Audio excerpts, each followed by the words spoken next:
Eu vim muito do interior, assim. Mano, eu morei um ano só com minha mãe biológica. Pra você ter uma ideia, quando eu morava com as feiras, assim, eu não sabia que se pagava luz nem água, assim. Eu fui muito blindado, tipo, real. Real, assim. Tipo, quando chegava no final do mês, assim, a gente tinha uma lista e a gente pedia, tá faltando sabão, isso. Eu não sabia da vida mesmo, assim. Então a gente foi muito blindado sobre racismo, etc, etc. Se acontecia, a gente não sabia o que era, entendeu? Depois, quando eu conheci o Jandir, quando eu conheci a Laís, que a gente começou a entender, assim. E minha vida foi bem à margem, assim, mas a gente não entendia. Por isso que eu falei que o cinema mudou minha vida.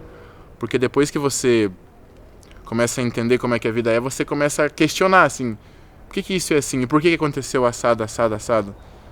E eu só sempre tive a consciência de que eu iria fazer o contrário do que as pessoas esperavam, assim. Se elas esperavam que ia me dar muito mal, que eu ia pro tráfico, que eu ia fazer, eu só pensava em fazer diferente. E foi o que eu sempre quis, assim. Que nem eu falei de vários meninos, assim. E eles eram muito protagonistas, assim. Vários eram muito percussionistas muito bons, assim. Porque sempre teve uns projetos no abrigo que era tipo de música, etc, etc. Eles eram muito bons, assim, muito bons. E eu nunca fui bom em nada, tá ligado? Eu só entendi que eu fui bom em uma coisa quando o Jandir apareceu, assim, nos 27, nos 45 do segundo tempo. Que ele começou a dar um curso de cinema. Eu falei, como assim que eu nunca vivi isso? E eu comecei a gostar, entendeu? Eu falei, eu acho que eu acho que isso é pra mim, assim. Porque eu era muito introspectivo. Então eu não conseguia fazer muitas as coisas, assim. Aí o Jandir começou a dar uma oficina de cinema. E eu falei, mano, eu preciso fazer isso, eu preciso. Porque eu acho que eu levo jeito. Tipo, e não era uma oficina para atuação, era uma oficina para cinema, assim. Parte técnica, fazer um curto, alguma coisa. E aí ele tava fazendo um filme e aí ele falou pro meu irmão se meu irmão queria fazer. Meu irmão falou, não. Ó, eu quero fazer, quero fazer. Nem só falei, eu quero fazer. Ele falou, vamos fazer. E aí rolou, assim. Aí o Jandir me apresentou o Levante Popular de Juventude, e aí eu comecei a conhecer várias pessoas, assim. E aí mudou minha vida, assim, mudou minha história sobre o meu jeito de pensar, sobre como agir, assim, e aí entender que tudo isso que aconteceu comigo não foi uma coisa culpa da minha mãe ou do meu pai, da minha família, foi uma coisa que foi pensada há muito tempo, assim, que foi programada, que eu fui programado para dar errado, quanto várias outras pessoas foram programadas para dar errado, assim. Mas comigo não, assim, eu fui programado para dar errado, eu vou dar certo e vou desprogramar todas essas pessoas para que elas dê certo, assim, para que elas possam usar a voz delas, que elas nem sabem que tem, como eu não sabia que tinha até os 17 para 18 anos, para ajudar a fazer o bem, assim. O Vitor, que foi um desses meninos que morreu, assim. E ele nem era tão meu amigo, assim.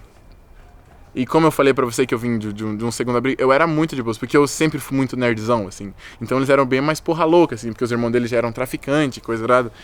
E aí, eu era bem mais amigo do irmão mais novo do Vitor. Mas o Vitor tinha minha idade. Mas a gente não conversava muito, até porque quando eu cheguei no abrigo eu já saía, porque eu fazia uns cursos e etc, etc. E aí, no final de tudo, assim, o Vitor era um percussionista muito foda, assim, de tipo, fazia uma oficina, 2 dias ele já tá tocando um instrumento, assim, ele tocava bateria, tocava todo instrumento de percussão, pandeiro, e eu sempre admirei, assim. E aí no final o Vitor voltou pra casa quando que a gente fazia 17 anos tinha que voltar, assim, tipo, deu um ano, ele não tinha o que fazer, então ele voltou pro tráfico, no final ele foi assassinado. E toda vez que eu venço, assim, eu lembro do Vitor, assim. Eu lembro do Vitor, lembro do Romário, toda essa galera que saiu de onde eu saí foi assassinada porque não teve nenhum outro incentivo, assim. Não tinha o que fazer a não ser voltar pro que estavam predestinados a fazer. Então eu venço pelos meus amigos que não estão mais aqui, venço pelos meus amigos que estão aqui, que eu vou inspirar, e é isso, assim. Mas eu fico muito feliz, assim, que a gente vai estrear esse filme, porque tem muita coisa a ser dita e tem muita coisa a ser mostrada. Então, eu acho que esse filme vai mudar muita coisa, assim. Por mais que poucas pessoas vejam o filme, ele vai ser muito falado. Eu acredito que esse filme, ele vai ter uma importância muito grande no cinema, assim. Da forma que foi feito, do que ele diz. Desde aquela forma, quando eu sabia que eu ia... Se a gente fazendo o teste, tinha muito ator, mas eu sabia que eu ia fazer o filme. Eu consigo sentir isso, que esse filme é muito importante, que ele vai fazer muita diferença.